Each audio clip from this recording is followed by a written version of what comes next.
Hello မင်္ဂလာပါ GDC ရမင်းနေပါကျွန်တော်ဒီခေါက်လည်းဒီAngular နဲ့ပတ်သက်တဲ့ Getting Stats series ကိုပဲဆက်ပြီးပြောသွားမှာဖြစ်တယ်ပြီးတဲ့တစ်ခေါက်ထိကျွန်တော်တို့ဒီ local station မှာဒီ Angular ရဲ့ ID တွေကိုမှတ်ထားလို့ရအောင်ကျွန်တော်တို့လုပ်ခဲ့ပြီးပါပြီပေါ့နော်ဒီတစ်ခေါက်တော့ကျွန်တော် edit တကယ်တော့ဒီ edit ပြီးကျွန်တော်ဒီ Getting Stats series ပြီးပါပြီ edit ကိုလုပ်သွားကြရအောင်ပေါ့နော် Okayပြီးတခုတော့ကျွန်တော်ပြောချင်တယ်ဗျပြန်ပြီးတော့ revision လိုဟာမျိုးပေါ့နော် Okay edit ဖြစ်အောင်ကျွန်တော်ဘာလုပ်ကြမလဲဒါဆို edit ကဘယ်လိုလုပ်မှာလဲကျွန်တော်ရင်ကြည့်အောင် edit လုပ်ချင်တယ်ဆိုကျွန်တော်ဒီမှာ edit ဆိုတဲ့ဟာကိုထည့်မယ်သူ့ကိုနှိပ်လိုက်ပြီးဆိုတော့ router လေးကနေပြီးတော့မှကျွန်တော် student တွေကို ID ထည့်ပြီးတော့ပေးလိုက်မယ် ID ရလာပြီဆိုတော့သူကဒီ router လေးကနေဒီ edit components တွေကနေပြီးတော့မှstudent object ကိုပြန်ရှာမယ်ရှာပြီးတော့မှ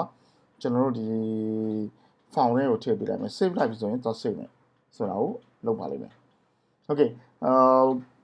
button ရင်ထည့်ကြတာပေါ့ button မဟုတ် student list component တွေမှာ HTML တွေမှာကျွန်တော်ထည့်အောင်နောက်ထပ် button တစ်ခုထည့်အောင်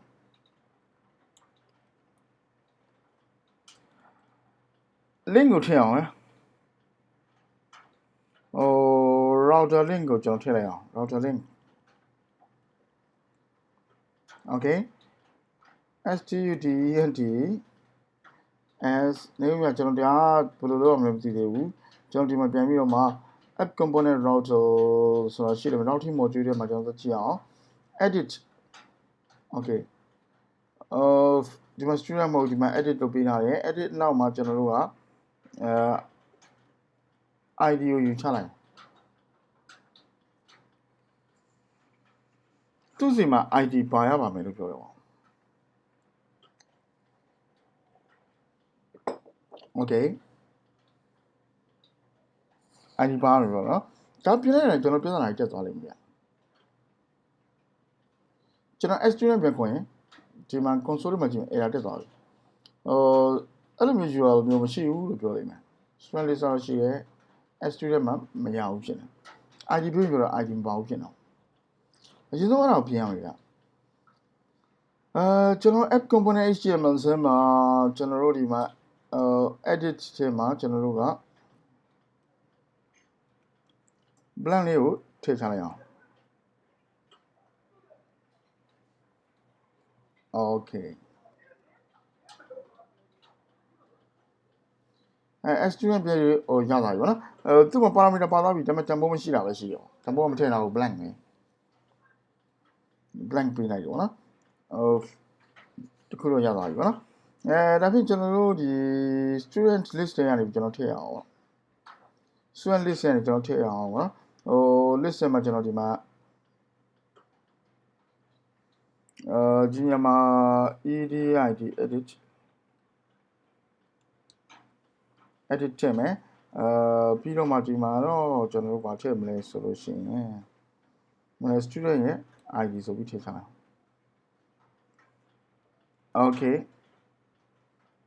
ဒီမှာကျွန်တော် icon ရဲ့icon icon pencil pencil လို့ပေးမယ်သူရဲ့ class ကိုလည်းကျွန်တော်ဒီထဲမှာပြန်ပြီးတော့မှ class class UI icon basic basis button ဆိုပြီးပေးချလိုက်ပါနော်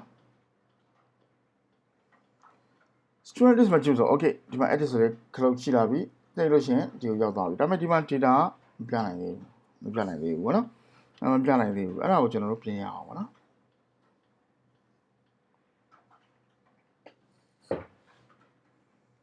Okay ဒါကိုပြဖို့အတွက်ကိုဘယ်လိုလုပ်မလဲဆို student edit တွေရောက်တော့မှကျွန်တော်တို့ကဘာလုပ်ကြမလဲဆိုလို့ရှိရင် route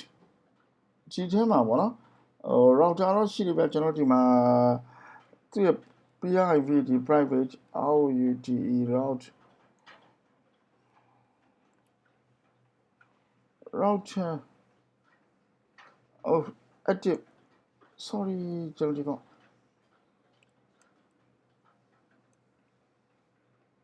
ဒီကောင် router လို့ပြင်နေတယ်ဗျ router လို့ပဲပြင်အောင်ဗျဒီမှာ router လို့ပြင်လိုက်အောင်နော်route ဆိုတာလက်ရှိ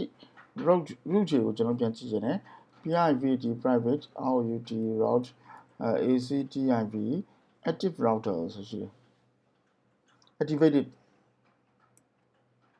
activated route ကိုရှိတယ်သူ့ကျွန်တော်ပြင်ရအောင်နော် here we go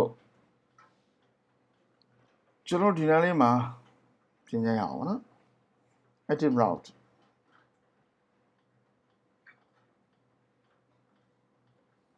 ဟုတ်ပြီ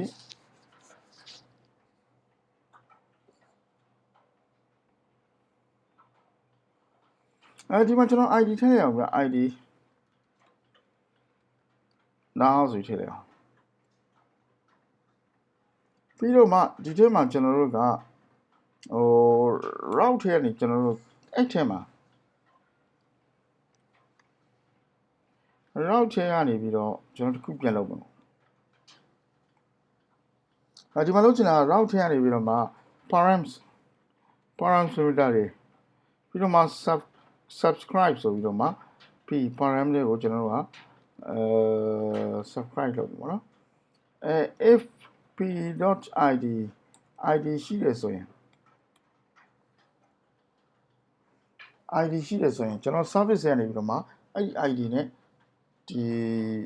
user ကိုရှာခိုင်းကြတယ်အဲ့တော့ service ကိုကျွန်တော်သွားပြီးတော့နောက်ထပ် method တစ်ခုကျွန်တော်ထည့်ပေးစေချင်တယ်ဟုတ်ပြီဒီမှာ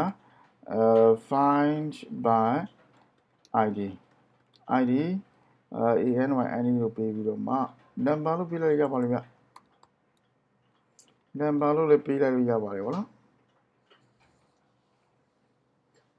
any ပေးလိုက်တဲ့ comment မှာဗာတက်ပြီးရတယ်ဆိုတာမျိုးပြော any လို့ပေးလိုက်ပြီးတော့မှ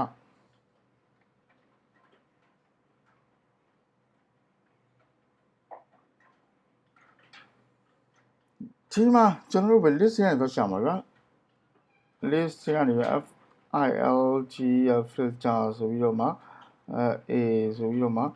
a.id မြင်များခြင်း id နဲ့တူရဆိုလို့ရှိရင်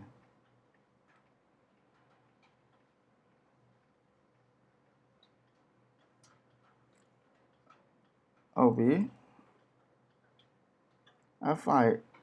filter filter ကိုကျွန်တော်ယူမှာနော်ဒီမှာကျွန်တော်ဘာပြောဆို let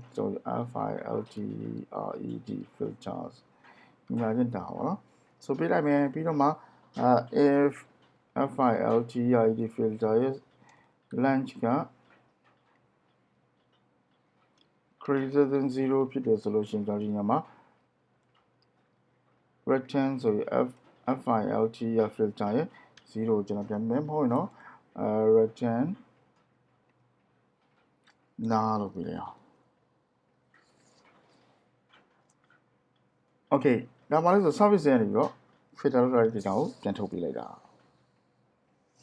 ကျွန်တော် UI မှာပြပြင်ကျွန်တော်တော်လောက်ပြီထင်ပါတယ်ကျွန်တော်ခု7 minute ဖြစ်သွားပြီဆိုတော့7 minute ကျွန်တော်မရေးချင်ဘူးပေါ့နော်ID ရှိသွားပြီဆိုတော့လည်းကျွန်တော်တို့ကဘာလုပ်မလဲဆိုလို့ရှိရင်ဒီမှာthe student form